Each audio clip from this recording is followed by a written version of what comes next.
What is up, everybody? Thank you so much for tuning in. This video was filmed exclusively for odds.com. If you missed the podcast, please click the link below. Check out the full video over at odds.com. Make sure you smash that like button, and good luck on all your action. Thank you so much for the support and have a wonderful week.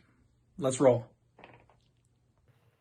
All right. So the first fight that we want to talk about tonight is Seung Choi taking on Youssef Zalal. Now, y'all know that I've got a bit of a bromance going on with Youssef Zalal. I really like this kid. I bet him at almost every opportunity that I have to get on him. I like what he does. He's very, very evasive, hard to hit, technical striker, good in scrambles, opportunistic submission game, but he's turned into a bit of a decision machine. He can't quite seem to get that UFC caliber finish, even though he was a monster on the regional scene. Coming in here on short notice, we must mention against Seung Choi.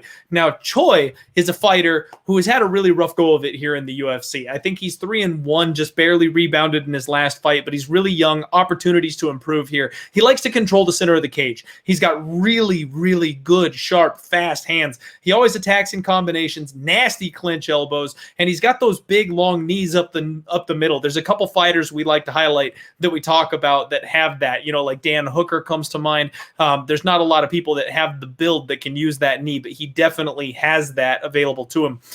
Choi is really dangerous at range. He's got a nasty head kick. He likes to hit the teep kick, the front kick right up the middle to his opponent's body, and he's got a really good get-up game. He's been taken down a lot so far in his UFC career. Guys just do not want to stand with him, and he is able to work himself back to a standing position more often than not, and anytime he's up against the fence, he uses that cage really well, really intelligent. He's got the Travis Brown style side elbows that he knocks people's heads with, and he's got a great gas tank. This is one of those guys that you would think with all the grappling, all the wrestling, that he would get tired out, he would give up bad positions and just kind of not be able to hang anymore. But he comes out guns blazing every single time he hits the third round. Every single time people come after this kid and take him down, he has to wrestle for 2 full rounds. He comes out and he goes for the kill in round 3. It's something I love to see, and he's that guy that's always going to fight for your money, always going to fight for a finish. So if you haven't figured this out already, I'm very interested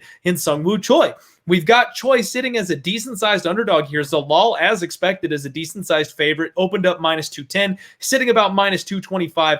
The comeback on Choi is about +195, +200, depending on where in the market you're able to access him. And I got to be honest, I really like Choi in this spot. This is maybe going to be my underdog bet of the night. You all know I love Youssef Zalal. I like to be on Zalal. I back him almost every time out. But going back and rewatching the tape, a lot of his fights were a lot closer than expected. He doesn't really command the price tag that he's worth. And Choi, I just want to mention, his first 2 fights in the UFC, Movsar Evloev and Gavin Tucker, both of those losses have really, really turned out to be okay. Gavin Tucker is a monster, and so is Movsar Evloev. And when we look at how those fights played out, neither of those guys wanted anything to do with Choi on the feet. They forced him to wrestle, and Tucker went 5 of 13 on takedowns. Seung Choi made him work every single time, always got back on his feet. Evloev went 5 of 16 on takedowns. So even though Choi, statistically speaking, doesn't look like he has good takedown defense, he's been going up against absolute beasts who do nothing but grapple. He was able to defend most of those takedowns, and even the ones he gave up, he didn't settle for that bottom position. He got back to his feet and kept working and tried to stay in those fights. And then let's look at Youssef Zalal. He fought Austin Lingo, who was making his UFC debut, who's in the wrong weight class and hasn't been overly impressive. Peter Barrett, who was making his UFC debut and also hasn't been super impressive. Ilia Topuria in his UFC debut. Now, Ilia Topuria is a monster. He's an absolute beast. But again, Youssef Zalal was -250 in that position. Everyone expected Zalal to just be able to handle this kid, and Topuria woke everybody up to what's possible against a guy like Zalal. Zalal is not the caliber of fighter. He's not the championship level contender kid that I thought he was. He's got all the tools. He's got all the skills. But you know what? He's not there yet. Choi, I think, is flying under the radar here as a very, very live underdog. So, hey, DFS by the numbers in the chat here, pointing out the good stuff. We've got 150 live viewers right now. Don't go rushing out to bet on Youssef Zalal right now, everybody. Let everybody continue to believe that Youssef Zalal should be a 3-1 favorite. Let them continue to smash that big favorite line, parlay the shit out of him. And when Seung Choi gets to plus 250, that's when we pull the trigger. That's when we go for that value, because I really think that this should be a 50-50 line. I mean, Youssef Zalal is a great scrambler. He's a great jiu-jitsu artist. He's offensive with his submission game. But you know what he's not?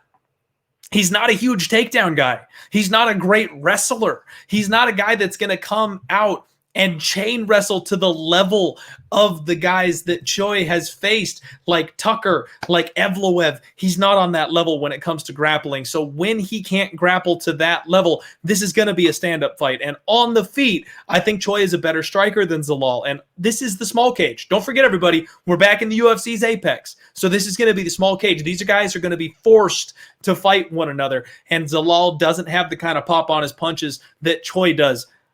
I wouldn't be shocked if Choi knocks out Zalal. I said it. I said it. Hot takes on the very first fight of the night, folks. I'm already losing my damn mind.